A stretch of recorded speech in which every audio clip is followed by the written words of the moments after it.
Hello नमस्कार दोस्तों, मैं आपका दोस्त एक बार फिर से आपके लिए बहुत ही इम्पोर्टेंट क्लास लेके आया हूँ दोस्तों आज हम स्टार्ट कर रहे हैं बायोलॉजी। क्या कर रहे हैं दोस्तों? बायोलॉजी।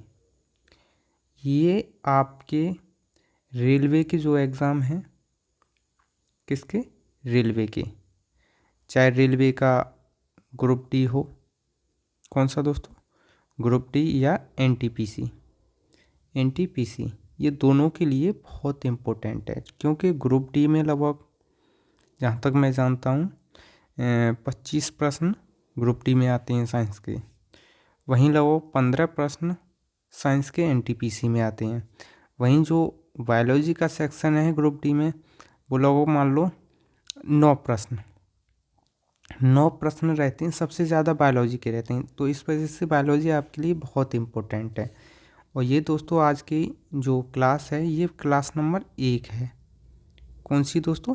क्लास नंबर 1 है। तो साइंस को आज बेसिकली जो ग्रुप डी और ग्रुप डी के फॉर्म आ चुके हैं, वैकेंसी आ चुकी हैं। अगर आपने अभी तक ऑनलाइन नहीं किया तो वो भी कर सकते हैं। तो चलिए क्लास को स्टार्ट करते हैं एक मोटिवेशन कोट से। किससे दोस्तों? मोटिवेशन कोट से। ये जो कोट है, ठीक है दोस्तों, ये जो कोट है, ठीक है, चलिए, ये जो कोट है कि शिक्षा की, किसकी दोस्तों? शिक्षा की जड़ें कड़वी होती हैं। सबको पता है शिक्षा की जड़ें कड़वी होती हैं, लेकिन मीठा फल देती हैं। ये देखो कितनी अच्छी बात है कि शिक्षा की जड़ें कड़वी होती हैं, लेकिन फल हमेशा वो मीठा देती हैं। ये कहा था अरस्तु। अरस्तु एक यूनानी दार्शनिक थे। इनका जो लेना देना है वो है बायोलॉजी से। किससे है? बायोलॉजी से। इस वजह से ये इम्पोर्टेंट है। वहीं आगे बात करें, जो बायोलॉजी है, बायोलॉजी में हम क्या करेंगे? सजीवों का अर्थ, जो सजीव हैं, सजीव यानी जिन पे जान है, उनका अध्ययन करेंगे। जैसे पेड़ हो गया, पेड़ों में जान है। आप जो भी फल खाते हैं उन सब में जान है। तो उन सभी का अध्ययन हम किस में करेंगे? बायोलॉजी में। तो बायोलॉजी के सेक्शन 2 हैं। जब वैसे तो जो बायोलॉजी के जनक हैं, किसको कहा जाता है? अरस्तु। अरस्तु साहब ये हैं, ठीक है, अरस्तु साहब ये हैं। अरस्तु साहब का जो एक मोटिवेशन कोट था, वो भी हमने पढ़ लिया है कि शिक्षा की जड़ें कड़वी होती हैं, लेकिन फल मीठा देती हैं। वहीं जो जीव विज्ञान है, जीव विज्ञान की 2 शाखा होती हैं। इनको भी देख लेते हैं। एक होती है जूलॉजी। कौन सी होती है? जूलॉजी। दूसरी होती है बॉटनी। जो जूलॉजी है, जूलॉजी में हम जंतु विज्ञान का अध्ययन करते हैं, यानी कि जंतु विज्ञान का मतलब जीव, जानवर और मानव, इनका अध्ययन करते हैं। और बॉटनी में हम किसका करते हैं? बॉटनी में करते हैं पेड़ पौधों का, पेड़ पौधे वनस्पति। तो इस हिसाब से जो जूलॉजी है, जूलॉजी के जनक भी कौन है? अरस्तु। और वहीं अगर हम बॉटनी की, जो बॉटनी के जनक हैं, वो कौन है? वो हैं थियोफ्रेस्टस।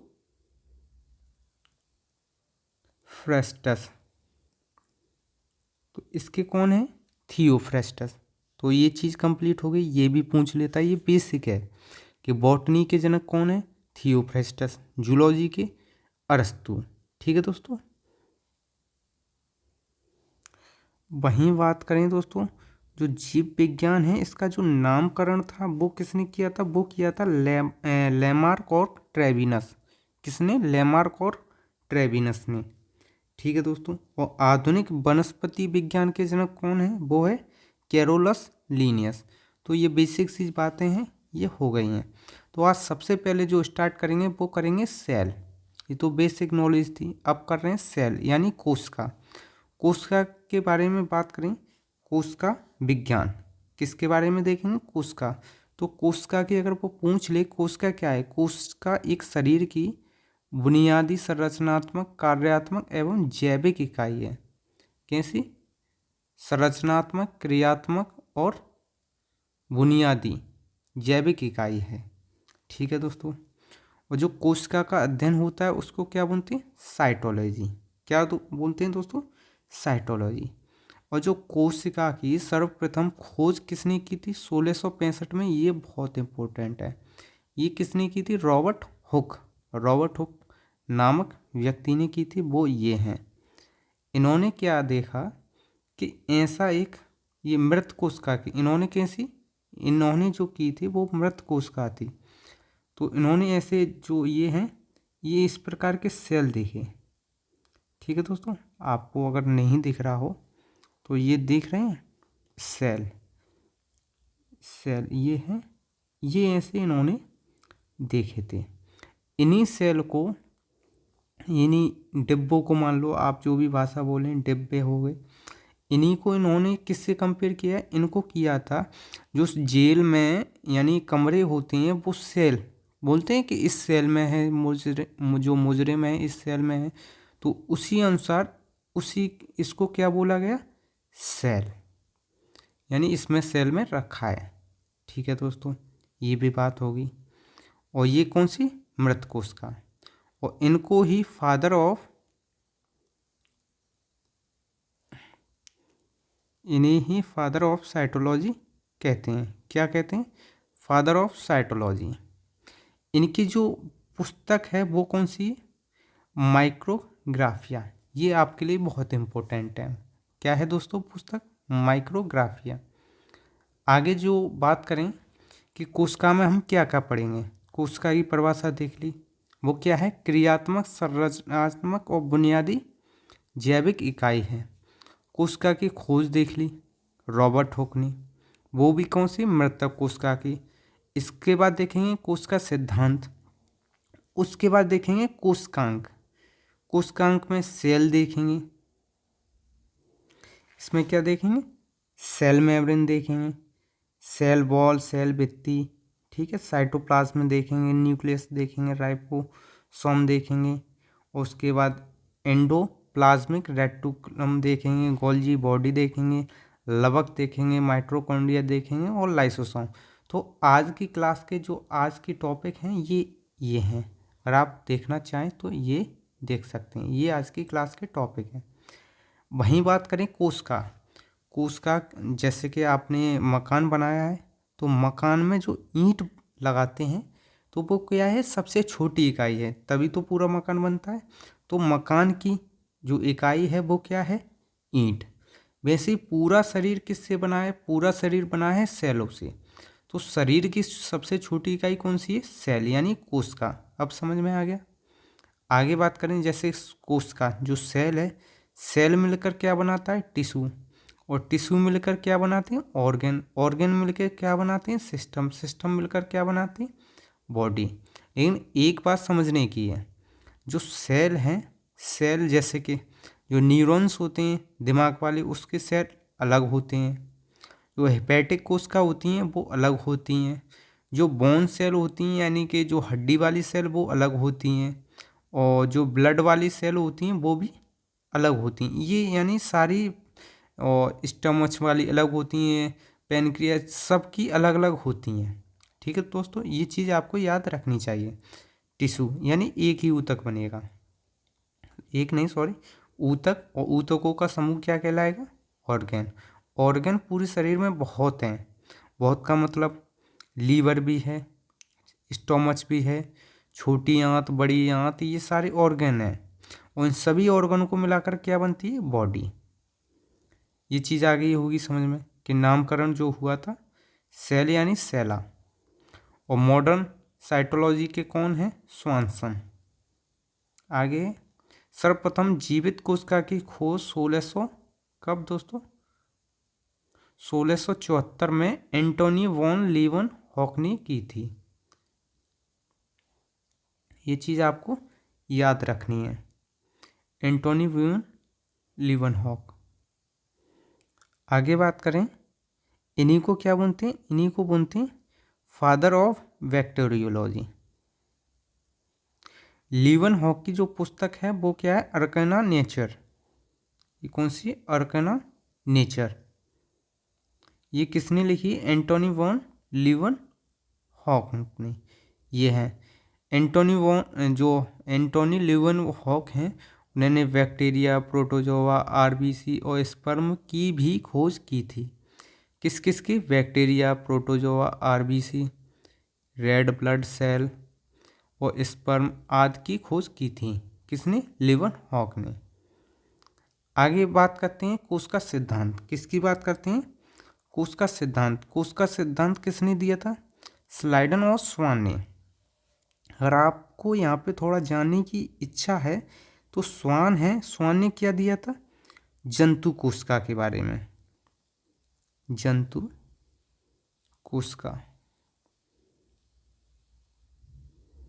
वहीं अगर मैं जो स्लाइडन है इनके बारे में बात करूं, इन्होंने किसके बारे में बताया था?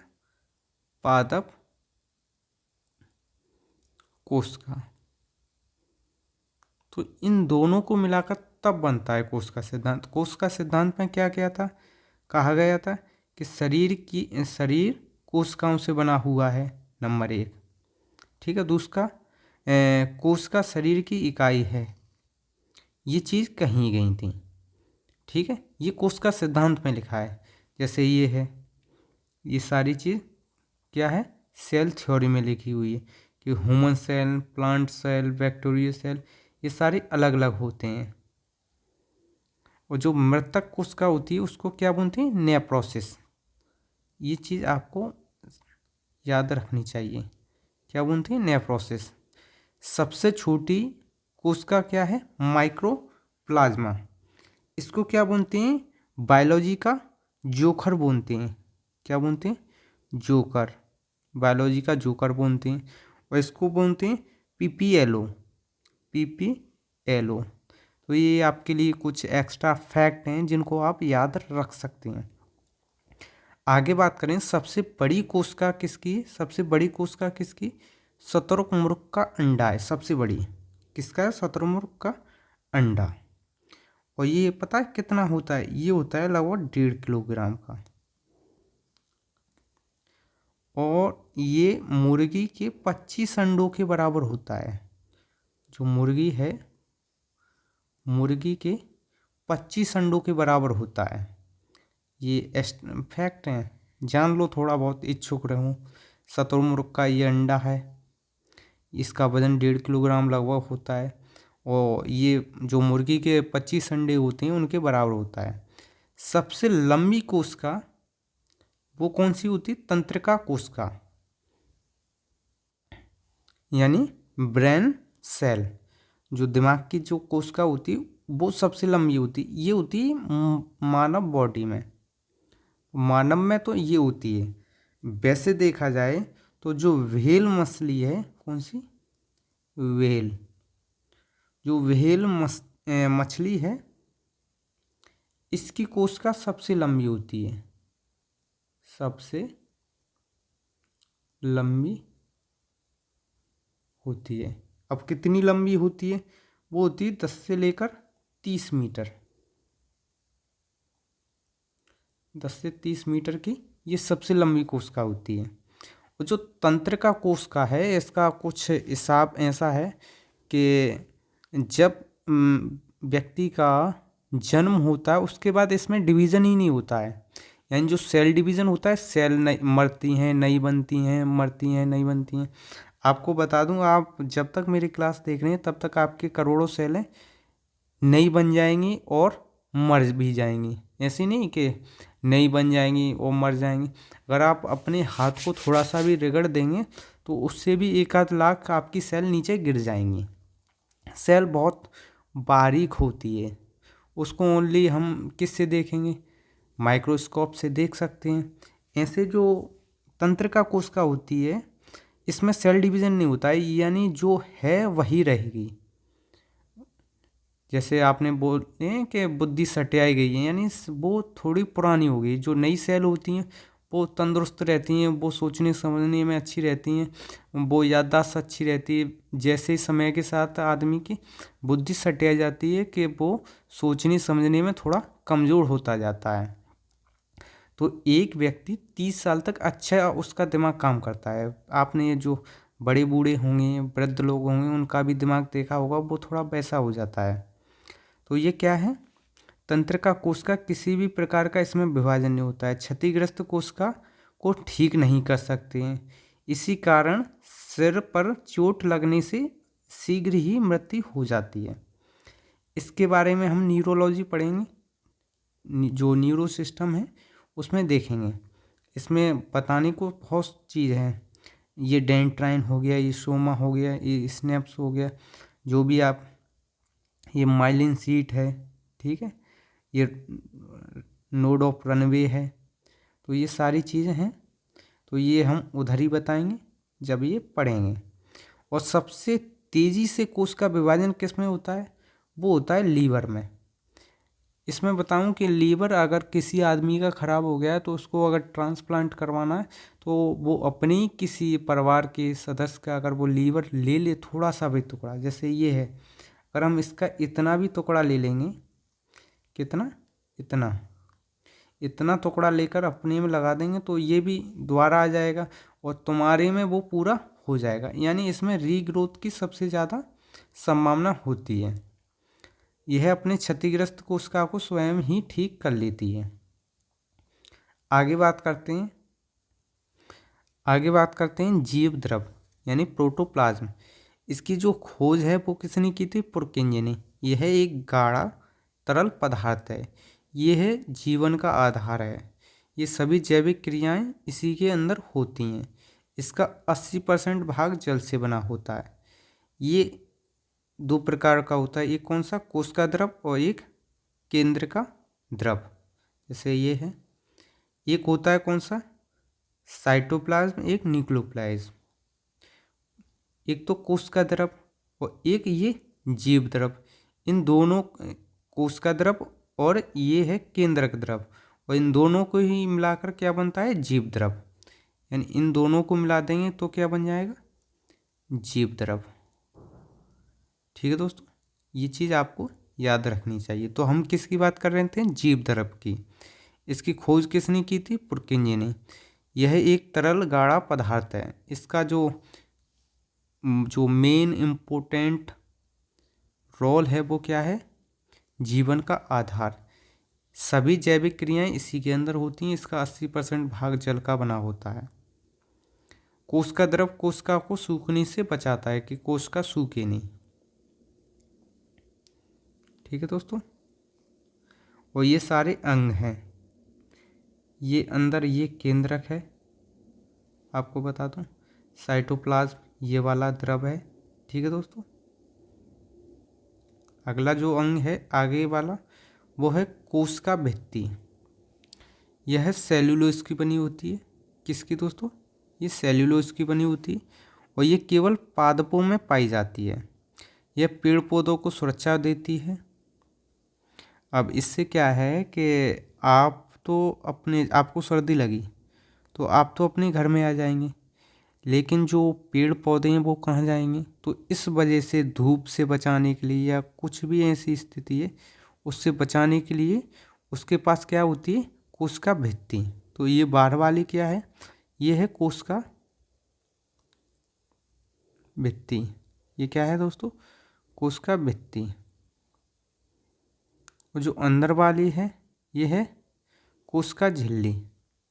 ठीक है, तो यही दो झिल्ली होती हैं। लेकिन ये दोनों झिल्ली तो होती हैं पौधों में, लेकिन मानव में क्या है? कोशिका भित्ति नहीं होती है।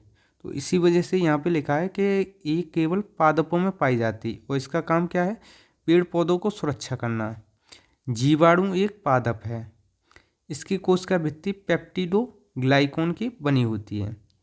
कवक की कोशिका भित्ति काइटिन की बनी होती है। जैसे प्लांट की सेल्यूलोज की, बैक्टीरिया की पैक्टिन पेप्टिडोग्लाइकॉन और फंगस की काइटिन की। जंतुओं में कोशिका भित्ति नहीं होती, यहीं से प्रश्न बनाता है बोर्ड, सबसे इम्पोर्टेंट। और माइक्रोप्लाज्मा में कोशिका भित्ति नहीं होती है। किस किस में? जंतु कोशिका में कोशिका भित्ति नहीं होती है और माइक्रोप्लाज्मा में भी नहीं होती है। जो कोशिका भित्ति है वो कोशिका की सबसे बाहरी सतह होती है। वो कैसी होती है? पारगम्य। पारगम्य का मतलब ये है इसमें चाहे कुछ भी अंदर आए या इससे कुछ चाहे कुछ भी बाहर जाए। जैसे मैं आपको बना के दिखा दूं,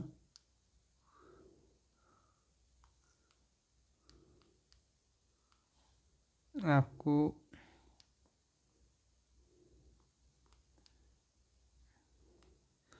तो ये ऐसे करके होती है, ठीक है।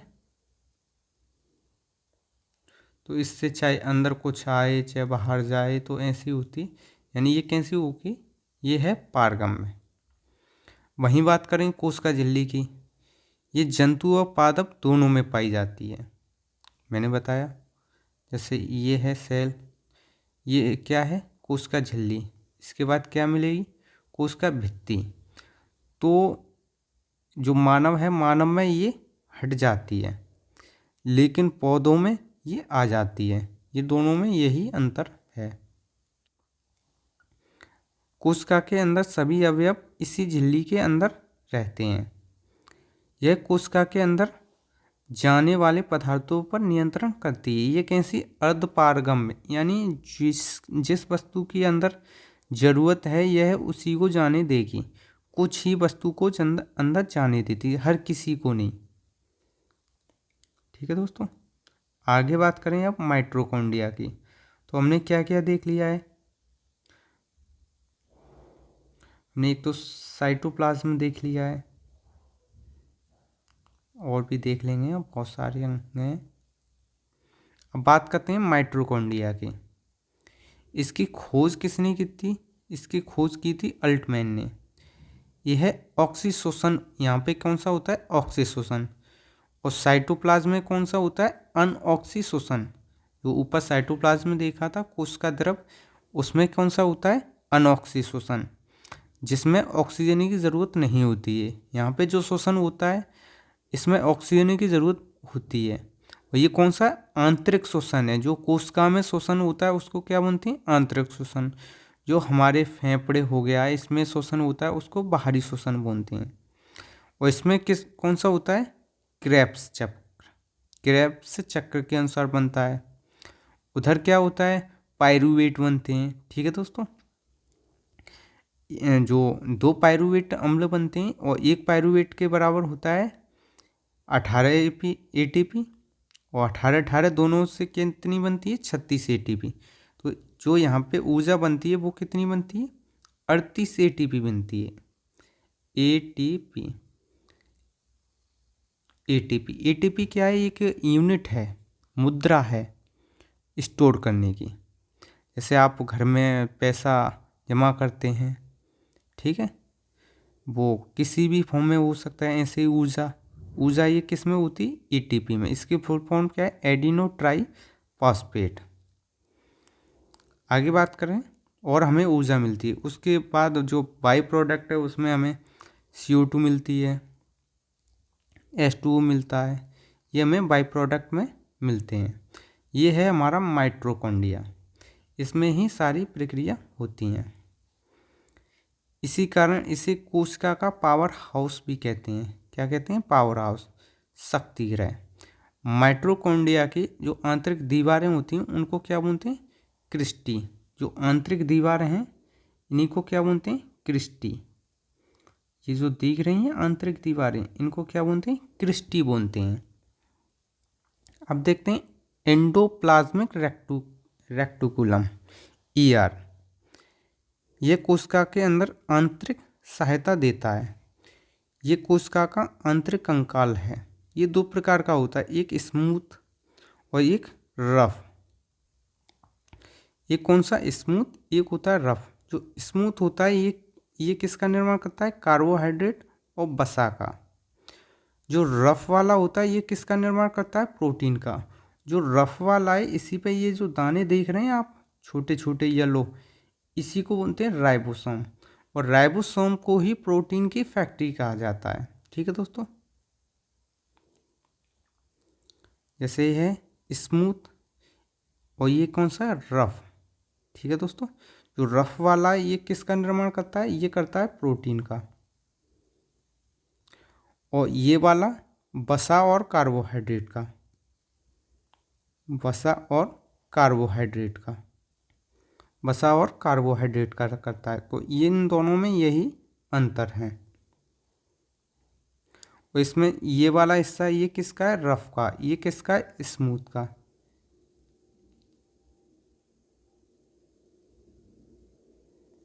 ठीक है, आगे बात करते हैं राइबोसोम। राइबोसोम कोशिका के अंदर ये सबसे छोटा अंग है। राइबोसोम ये देख रहे हैं आप, छोटे छोटे ये जो दाने हैं, ये राइबोसोम है, ये सबसे छोटे हैं।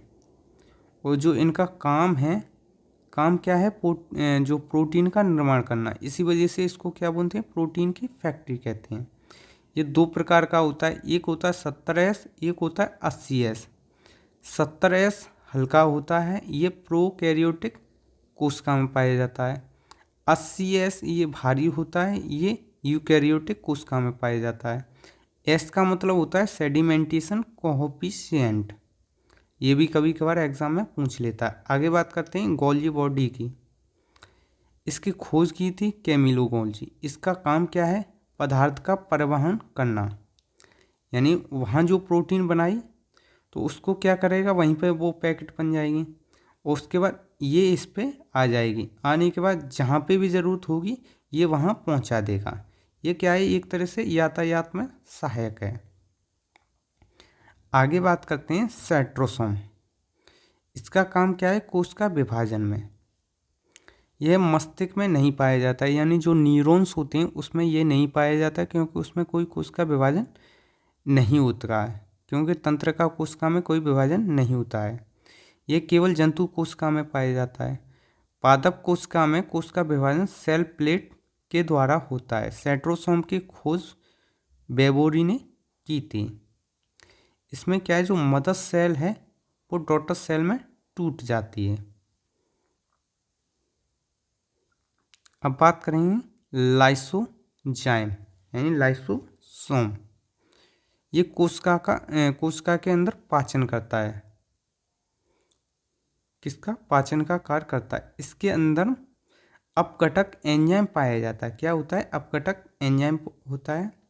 कोशिका के अंदर का कोई अंग यदि काम नहीं करता है तो यह उसे नष्ट कर देता है। जब पूरी कोशिका कार्य नहीं करती है तो यह कट जाता है, जिससे कि पूरी कोशिका नष्ट हो जाती है।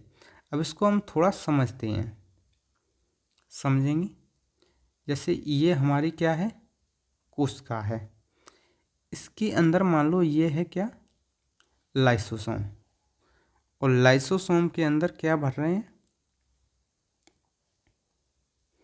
लाइसोसोम के अंदर बताएं, लाइसोसोम के अंदर भर रहे हैं ये छोटे छोटे बहुत सारे एंजाइम।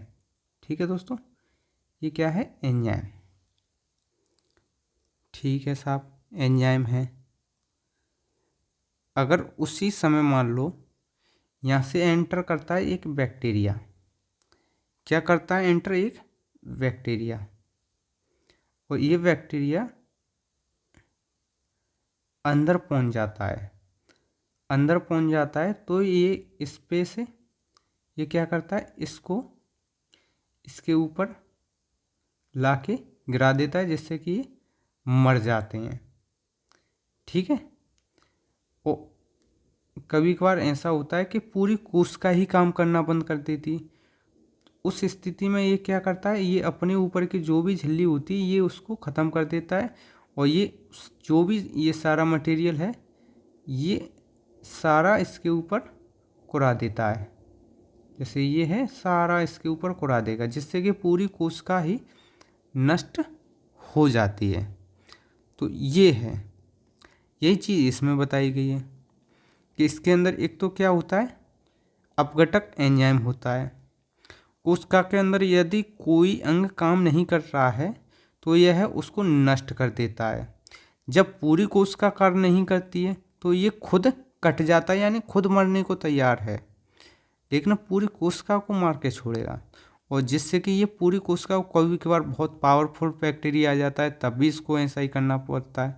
इस वजह से इसको आत्महत्या की थैली बोलते हैं, एटम बॉम्ब भी बोलते हैं। इसकी जो खोज है डी डुबेनी की थी। आरबीसी के अंदर लाइसोसोम नहीं पाया जाता है। आरबीसी मरने के बाद स्प्लीन यानी प्लीहा या तिल्ली में पाई जाती है, जिससे एस्थिलीन को आरबीसी का कब्रिस्तान कहते हैं। ये होता है, इसमें जो क्या होते हैं एंजाइम होते हैं, ये नीला नीला दिख रहा है, ये क्या है, एंजाइम है इसमें। और सिंगल होती है वॉल मेम्ब्रेन, एक ही होती है सिंगल, जो आप देख रहे हैं ये बिल्कुल बारीक, ये होती है सिंगल मेम्ब्रेन। यही फट जाती है और उसके बाद ये पूरी कोशिका को नष्ट कर देता है। आगे बात करते हैं केंद्रक की। केंद्रक की जो खोज है रॉबर्ट ब्राउन ने की थी। कोशिका, ये पूरी कोशिका को नियंत्रित करता है। इसे कोशिका का दिमाग भी कहते हैं। ये 80% प्रोटीन से बना होता है। रॉबर्ट ब्राउन ने 1881 में कोशिका के अंदर केंद्रक की खोज की थी। किसने? रॉबर्ट ब्राउन ने। कब? 1881 में। और इसके अंदर क्या होती है? न्यूक्लियस। इसके अंदर होती है जालीनुमा संरचना। इसके अंदर डीएनए पाया जाता है। क्या दोस्तों? डीएनए, जीन, ये सारी चीज़ इसके अंदर पाई जाती हैं। जब हम जैसे डीएनए, आरएनए और जीन, ये सारी चीज़ पढ़ेंगे तब इसको और अच्छे से देखेंगे। आगे बात करते हैं रसगानी यानी वैकल्स। ये जल को सिंचित करके रखती हैं। ये जंतुओं में छोटी और पादपों में बहुत बड़ी होती हैं। जैसे ये प्लांट सेल है, इसमें जो ये है वैकल्स, ये बहुत बड़ी है। और वहीं इधर बात करें रसगानी, इसमें कैसी? बहुत छोटी हैं। ये क्या? पानी को संचित करके रखती हैं। बस इसमें इतना ही याद करना है। आगे बात करते हैं लवक। लवक यानी प्लास्टाइड। ये पादपों का सबसे बड़ा कोशिकांग होता है। ये केवल पादपों में पाया जाता है। ये तीन प्रकार का होता है। एक क्लोरोप्लास्ट, ल्यूकोप्लास्ट और क्रोमोप्लास्ट। ल्यूकोप्लास्ट से आपको समझ में आ गया होगा, ये भोजन को संग्रहण करता है, जड़ व फल में पाया जाता है। क्रोमोप्लास्ट ये क्या है? ये रंग प्रदान करता है। जो क्लोरोप्लास्ट है ये भोजन का निर्माण करता है, क्योंकि इसमें क्या होता है? क्लोरोफिल। क्या होता है? क्लोरोफिल, जो सन के प्रकाश में, सन का प्रकाश लेगा, वातावरण से क्या लेगा? CO2 लेगा। इधर जड़ से लवक और पानी लेगा। उसके बाद क्या बनाएगा? C6H12O6, ये बनाएगा ग्लूकोज। ये पत्ती और तने में पाया जाता है क्लोरोप्लास्ट। तो ये चीज़ हो गई। क्या है? Chloroplast, chromoplast, leucoplast. जैसे टमाटर या मिर्च का जो रंग होता है वो लाइकोपेज के कारण होता है। गाजर का रंग कैरोटीन के चुकंदर, बीटानॉन के कारण। फलों का पीला रंग जेंथोफिल के कारण। अब बात करते हैं कोशिका के प्रकार। कोशिका दो प्रकार की होती है। एक कौन सी? प्रोकैरियोटिक, एक होती है यूकैरियोटिक। जो प्रोकैरियोटिक होती है ये अविकसित कोशिका होती है। ये पूरी तरह से विकसित नहीं होती है। इसमें विकसित केंद्रक नहीं पाया जाता है। अविकसित केंद्रक पाया जाता है, सारे अंग नहीं पाए जाते हैं। न्यूक्लियड पाए जाते हैं लेकिन अविकसित। ठीक है, तो ये चीज़ है। इसमें सेल वॉल ये सारी। और ये कौन सी? यूकैरियोटिक, ये पूरी तरीक़ा से विकसित कोशिका है। तो सबसे पहले प्रोकैरियोटिक, इसमें कोशिका के सभी अंग नहीं पाए जाते हैं। ये प्रारंभिक कोशिका होती है। इसमें कोशिका झिल्ली राइबोसोम 70S पाया जाता है तथा शेष अंगों का अभाव रहता है। वहीं हम यूकैरियोटिक की बात करें, ये पूरी तरह से विकसित होती है। इसमें कोशिका के सभी अंग पाए जाते हैं। ठीक है, इसमें 80S पाया जाता है राइबोसोम। पादपों में कोशिका का आकार कैसा होता है? चौकोर। वहीं इनके अंदर सबसे बड़ा जो अंग होता है वो कौन सा होता है? प्लास्टिक। इनका जो वैकल्स होती हैं रसगानी, ये बड़ी होती हैं, चौड़ी। इनमें क्लोरोफिल पाया जाता है। जंतु कोशिकाएं गोल होती हैं, लेकिन उनका भी अलग अलग काफ़ी आकार रहता है। इनके अंदर सबसे बड़ा अंग केंद्रक होता है। तो ये जो प्रोकैरियोटिक और यूकैरियोटिक है, इसका ये यही कंपेयर है, इतना ही पूछा जाता है। जैसे इसमें वास्तविक केंद्र अनुपस्थित रहता है, इसमें केंद्रक होता है। प्रोकैरियोटिक बैक्टीरिया आर्किया इसमें शामिल है, इसमें कवक हो गया और जानवर हो गया, यूकैरियोटिक में आते हैं। तो बस इतना ही है। अगर आपको क्लास अच्छी लगी हो तो चैनल को सब्सक्राइब कर लें, लाइक का बटन दबा लें, जिससे कि आपको समय समय पर नोटिफिकेशन मिलता रहे दोस्तों। अगर आपको इसकी पीडीएफ चाहिए तो vision all exam Telegram channel से आप इसकी पीडीएफ ले सकते हैं। वो बिल्कुल मुफ्त है, बिल्कुल फ्री है। ये क्लास नंबर 1 है, ऐसे ही क्लास नंबर 2 होगी। धन्यवाद दोस्तों, नमस्कार।